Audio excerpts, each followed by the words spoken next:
Hi there, it's Isilia here from Tax World.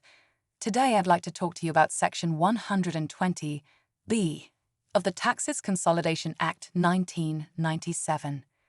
Section 120(b) exempts members of the Permanent Defense Force (PDF) from benefits in kind (BIK) tax on certain benefits.